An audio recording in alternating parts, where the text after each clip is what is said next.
¿Qué es lo que busca esta chica mientras espía por el vidrio? ¿Por qué esos guardias de seguridad detienen a esa joven? ¿Por qué ese muchacho no para de correr? ¿Quién es ese misterioso sujeto que se pasea por ese barrio de Nevada? Todas estas cintas tienen una particularidad. Todas muestran la última vez en la que se vio a los protagonistas de las mismas. Básicamente todas son cintas que evidencian que de un momento a otro las personas pueden desaparecer sin dejar rastro alguno. Pero no nos adelantemos. Solo en Estados Unidos el número de desaparecidos anualmente asciende a más de 600.000 personas. Si a esta cifra le sumamos las de otras partes del mundo, el panorama se vuelve como mínimo aterrador. Algunos casos parecieran estar ligados a grupos que tienen el poder para ocultar información. Otros apuntan a posibles criminales con mucha suerte o un gran talento para escabullirse de las consecuencias de sus actos.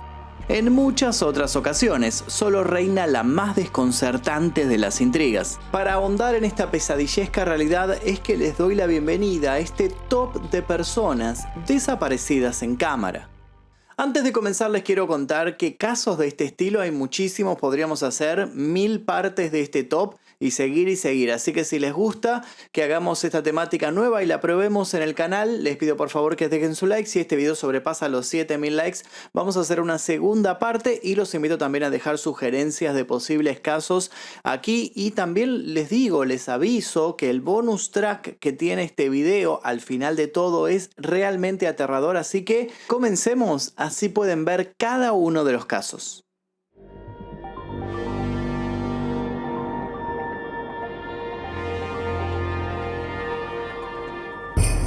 Puesto número 3. Lars Mittank. Estas cámaras de seguridad pertenecen al aeropuerto de Berna, en Bulgaria, y ese joven que va de un lado al otro se llama Lars Mittank. Durante el tiempo que el joven de 28 años pasó en el lugar, llamó la atención de varias personas. Las razones: por momentos se lo veía desorientado y confundido. La realidad es que a muchos otros eso no le pareció particularmente extraño. No es ilógico que uno se sienta de ese modo en un aeropuerto. A veces el estrés o la adrenalina de un viaje, sobre todo si estamos en un país que no es el nuestro, pueden jugarnos en contra. Sin embargo, lo de Lars sería un poco más serio. Lars nació en Berlín el 9 de febrero de 1986 y tenía un vínculo muy especial con su madre. Su padre había sufrido un derrame cerebral severo y su progenitora se había apoyado en él para poder seguir con la rutina del hogar. La situación había sido dolorosa, como se imaginarán, pero ambos habían podido salir adelante a fuerza de amor y de constancia. Más allá de eso, Lars disfrutaba mucho del fútbol y de estar con amigos. Ambos factores fueron los que de algún modo terminarían dándole forma a su trágico devenir. Y es que en 2014 el muchacho organizó un viaje con alguno de los compañeros con los que solía juntarse a ver partidos. Tras un breve debate decidieron que el destino sería el complejo turístico Golden Sands, ubicado en la ya mencionada Bulgaria. Los preparativos estuvieron cargados de entusiasmo y para cuando llegó el 30 de junio todos abordaron el avión con grandes expectativas. Expectativas que no se vieron para nada decepcionadas cuando llegaron a la costa del Mar Negro.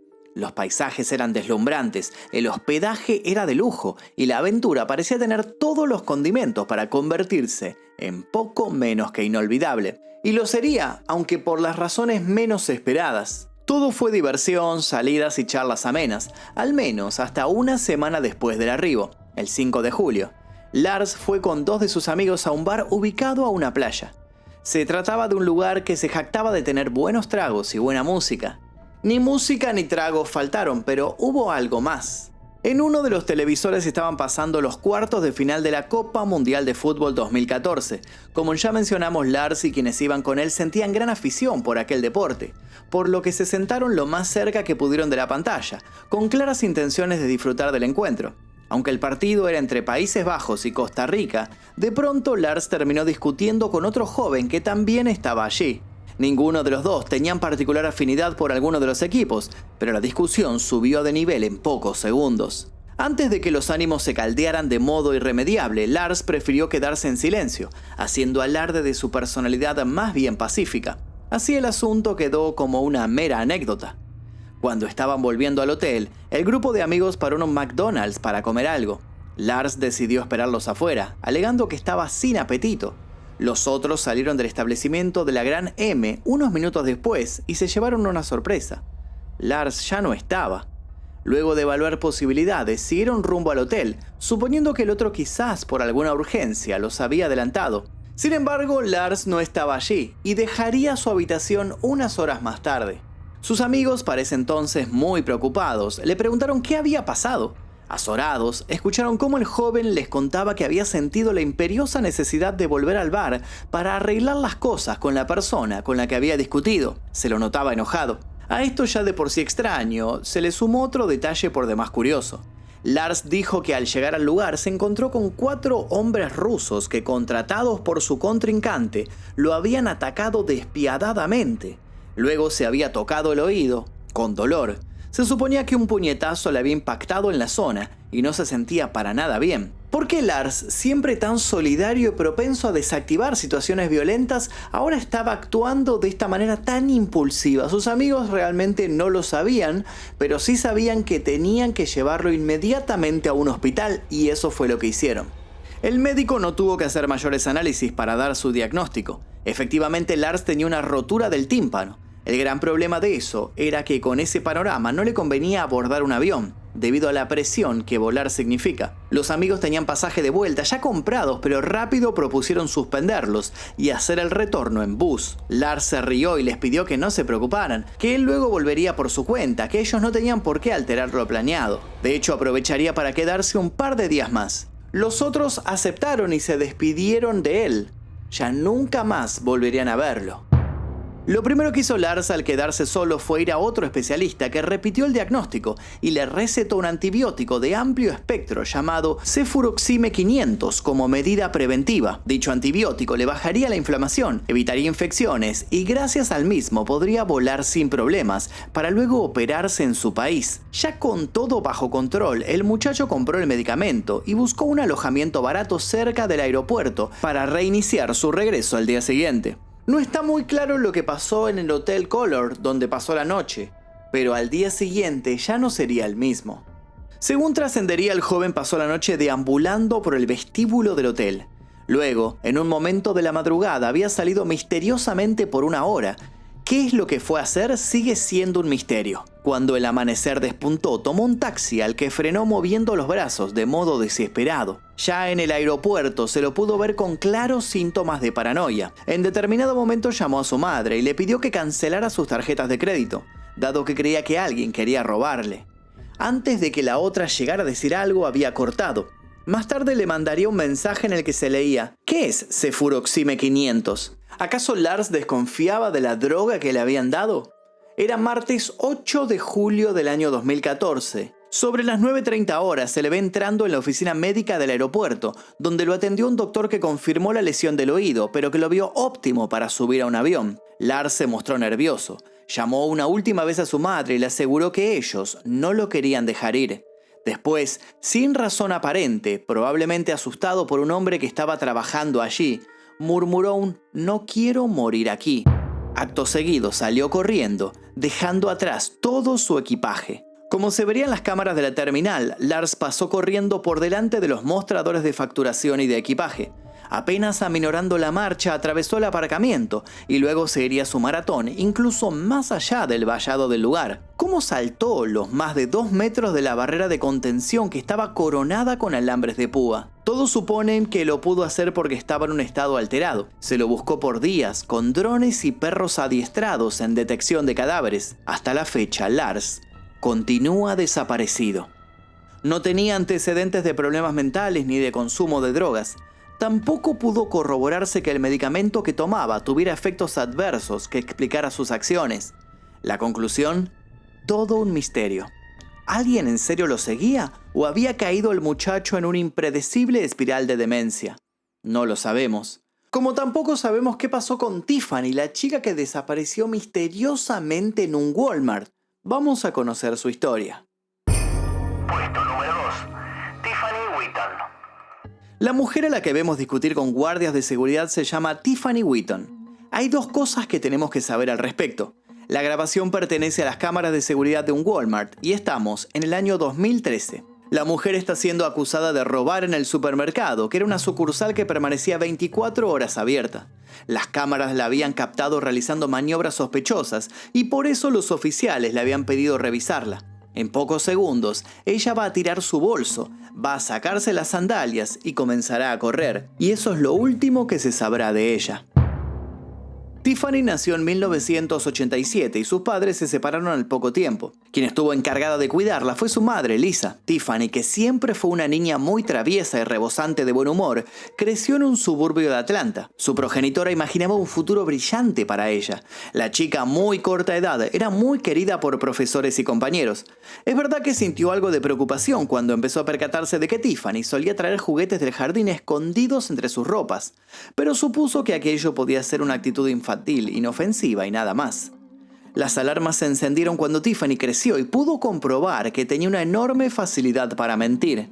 Mentía para evitar problemas, para conseguir lo que quería y para convencer a todos de lo que le convenía. Usaba las palabras justas con gran destreza, sin que le importara que un inocente pudiera pagar las consecuencias por aquello. Lisa habló seriamente con ella y le dijo que lo sentía, pero claro, era otra de sus mentiras. En segundo año, la chica abandonó la escuela secundaria y comenzó a consumir drogas, poniendo de este modo un abrupto final a sus otros sueños, como el de convertirse en una aclamada veterinaria. Lisa intentó apartarla de aquel camino hasta que en 2008 Tiffany quedó embarazada. En ese momento su madre, ahora flamante abuela, se quedó con la pequeña y le dijo a su hija que debía enderezar su camino. Ella volvió a decir que sí, pero otra vez no era verdad. En 2011 pasó lo inevitable. Tiffany cayó detenida, aunque más por culpa de sus complicadas amistades que por sus acciones. Lejos de servirle de escarmiento, tras aquello, Tiffany no paró de meterse en más y más líos. Si bien pasó una temporada en un centro de rehabilitación y consiguió un trabajo en un restaurante de International House of Pancakes en Marietta, su día a día era más que inestable. Solía llegar a su horario laboral bajo los efectos de estupefacientes y le había robado a su compañera de piso, lo que le había significado una dura pelea que la había dejado en la calle. En medio de ese caos conoció a Ashley Red Cuddle, otro adicto y traficante que terminó de hundirla en el abismo. Aparte de pasar horas y horas drogados, Ashley y Tiffany solían insultarse y golpearse. En determinado momento se mudaron juntos a un parque de casas rodantes, pero los terminaron expulsando del sitio por lo ruidosas que resultaban sus confrontaciones. Así todo continuaron juntos, y juntos fue que entraron a un Walmart un 13 de septiembre del año 2013. Según se puede ver en las cámaras, Ashley estaba con sus facultades alteradas y tenía claras intenciones de robar, algo que lleva a cabo tras agarrar y dejar unas prendas de vestir en más de una ocasión. Todas estas actitudes no le fueron favorables y por eso terminó detenida por los guardias al salir. Ashley, como dijimos, iba con ella, pero rápido logra hacerse el desentendido de la situación. A sabiendas de que ella no podrá escapar tan fácil, Tiffany empuja a los guardias y sale corriendo. Incluso se puede verla correr por el estacionamiento del Walmart. ¿Y luego? Bueno, luego nada. Lo próximo que se sabe es que unas horas después Ashley se presentó en el trabajo de Tiffany, con su celular y preguntando por ella. Tras la negativa de los presentes, el hombre salió a buscarla, recorriendo el barrio y alrededores. Luego llamó a familiares, amigos y exnovios. Todo en vano. Le propusieron ir a la policía, pero Ashley tenía miedo de que al dirigirse a las autoridades pudiera atraer acusadoras miradas sobre él y sus actividades ilegales. De hecho, eso fue lo que pasó cuando, pasadas más y más horas, se hizo obvio que Tiffany no iba a volver. ¿Dónde estaba la chica? ¿Por qué no se la veía en otras cámaras de seguridad aledañas al Walmart? ¿Por dónde se había ido? Todas estas preguntas cayeron sobre Ashley, que dijo no tener respuestas para ninguna. Sin embargo, su prontuario como narcotraficante lo dejó tras las rejas. Las presiones para que confesara continuaron, pero aquello jamás ocurrió. Tras hacer algunas investigaciones, los policías descubrieron que el sujeto había lavado su camioneta antes de ir a buscar a Tiffany a su trabajo. ¿Estaba tratando de borrar alguna evidencia? Quizás Tiffany no había ido tan lejos, sino que se había metido en su camioneta y ahí él la había matado luego de una de sus típicas peleas. ¿Y si en lugar de un asesinato aquello había sido una muerte por sobredosis que Ashley quiso encubrir? Y de ser todo esto cierto, ¿cómo había logrado el hombre esconder tan bien el cadáver? A todo esto el sospechoso respondió que siempre lavaba su vehículo porque en el mismo solía haber mucha actividad por parte de sus amigos adictos. ¿Tenía esto sentido? No lo sabemos. El ex de Tiffany vive actualmente en el Centro Correccional del Condado de Carroll, donde fue sentenciado a cumplir 20 años por vender metanfetamina. La cara de la chica vuelve a salir de vez en cuando en las noticias, cuando se rememora su enigmática historia. Lo mismo que la cara de Steven Koecher, el hombre desaparecido del cual hay abundante información y carpetas, pero datos concretos, ninguno. Conozcamos su historia. Puesto número 1. Steven Koecher. Al mediodía del 13 de diciembre de 2009, Steven Koecher estacionó su coche en un callejón sin salida en el barrio Anthem de Henderson, Nevada, Estados Unidos.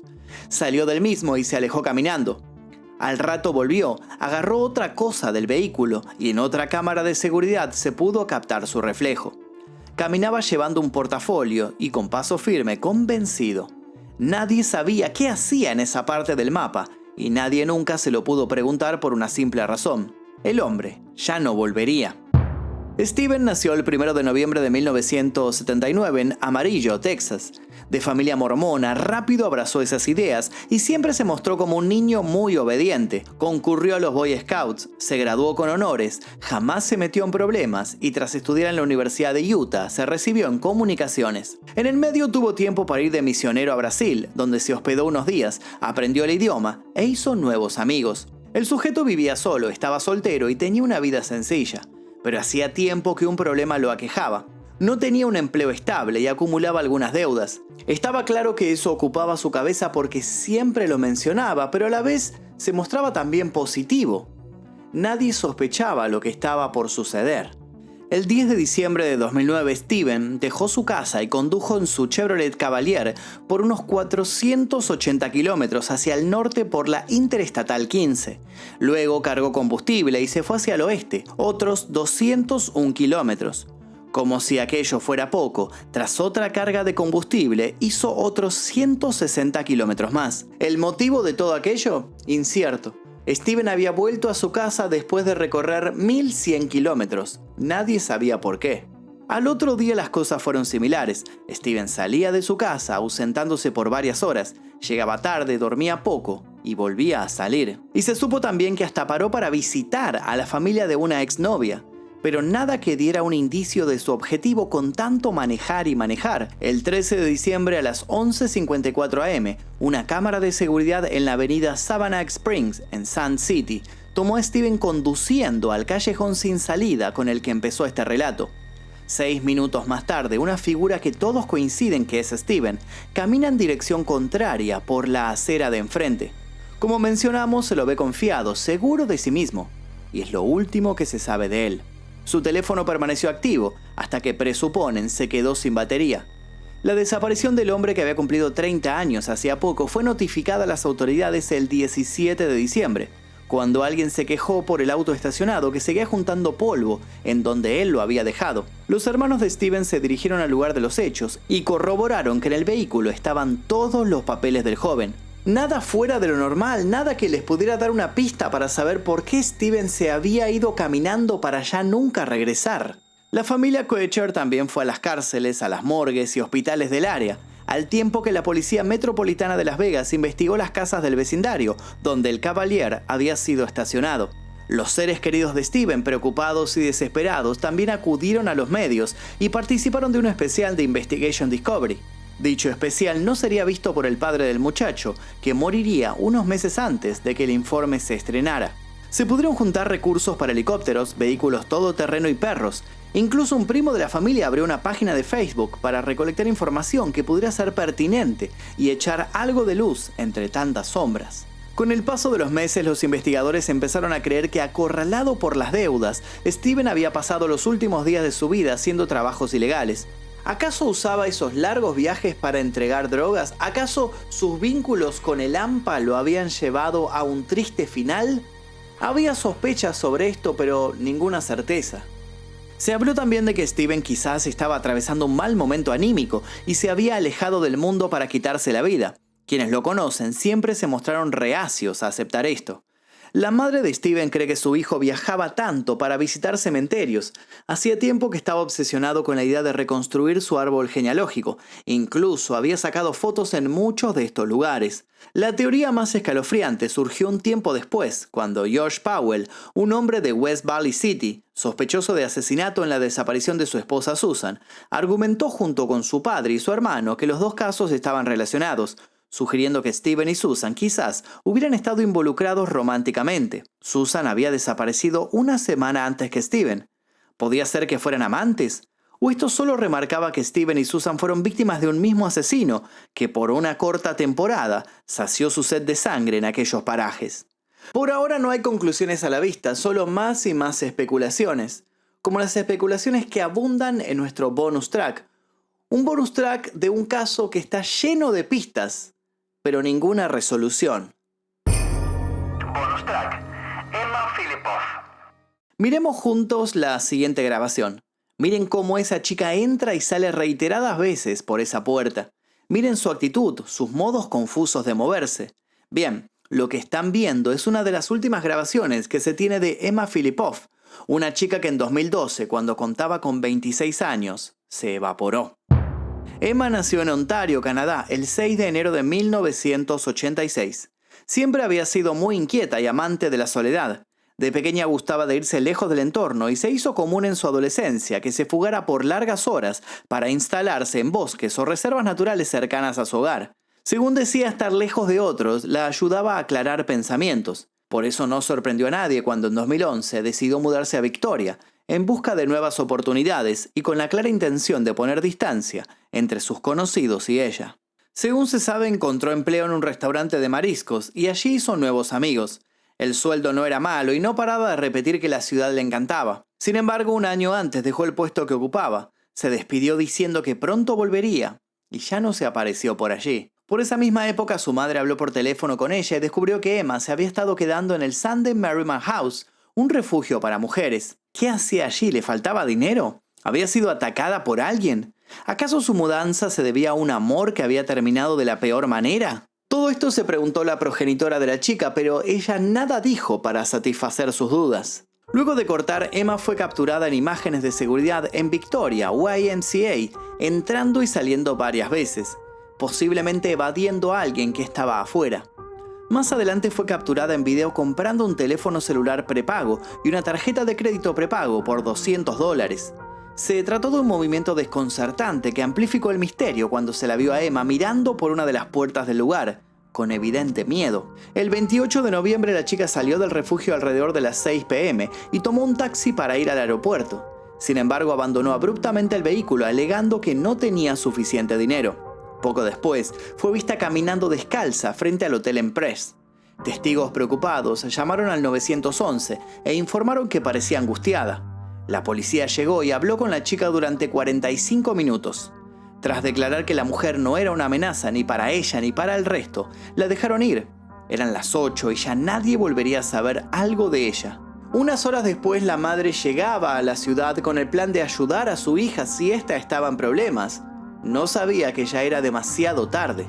La tarjeta de crédito de Emma fue encontrada al costado de la carretera cerca del área donde desapareció.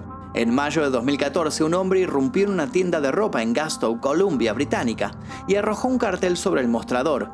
El mismo era un cartel en el que se veía a Emma sobre el lema "Buscada". El hombre dijo que Emma era su novia. Dijo que la chica no estaba desaparecida y que se había fugado con él porque odiaba a sus padres. Luego se había ido.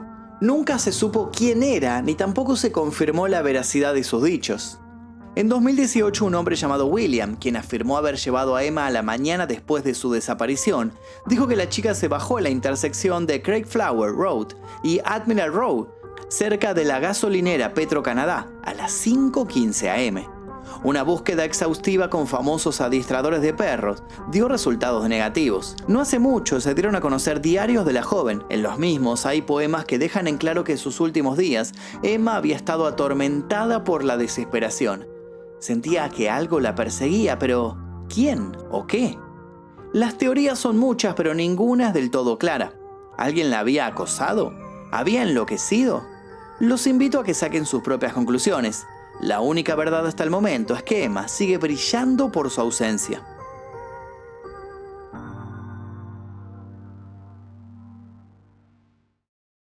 Y así llegamos hasta el final de estos casos. Casos que al día de hoy siguen sucediendo a pesar del avance de la tecnología.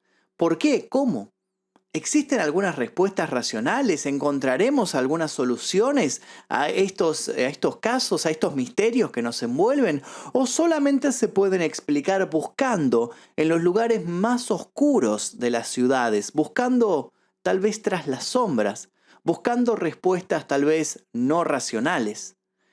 Ya saben, si quieren una segunda parte de estos casos, les pido por favor que dejen su like. Si superamos los 7000 likes, vamos a hacerlo. Y también los invito a que se suscriban. Si todavía no lo hicieron, activen notificaciones y dejen sugerencias para posibles futuros videos. Les dejo un par de videos aquí para que sigan haciendo maratón. Agradezco a todos y cada uno de los miembros del Clan Mephisto, porque sin ellos no sería posible realizar estos videos. Mi nombre es Magnum Mephisto y nos veremos seguramente en el próximo video. Adiós.